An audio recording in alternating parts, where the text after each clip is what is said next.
విశ్వనాయకుడు Kamal Haasan, Mani Ratnam, AR Rahman కలయికలో వస్తున్న కొత్త చిత్రం థగ్ లైఫ్.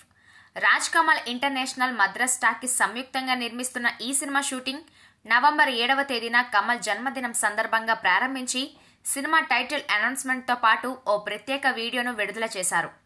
36 సంవత్సరాల తర్వాత కమల్ హాసన్, మణిరత్నం కలయికలో నాయకన్ వంటి కల్ట్ క్లాసిక్ తర్వాత రూపొందుతున్న చిత్రం కావడంతో ఈ సినిమాపై దేశమంతటా ఆసక్తిగా ఎదురు చూస్తున్నారు.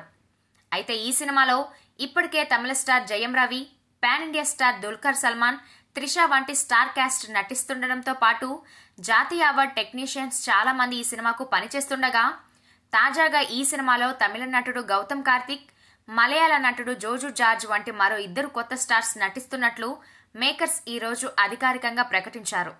ఈ సందర్భంగా వారికి ఆహ్వానం పలుకుతూ మేకర్ సోషల్ మీడియా ఎక్స్లో పోస్టు పెట్టారు. ఇప్పుడు ఈ సినిమాకు చెందిన వార్తలు, ఫోటోలు సామాజిక మాధ్యమాలలో బాగా వైరల్ అవుతున్నాయి.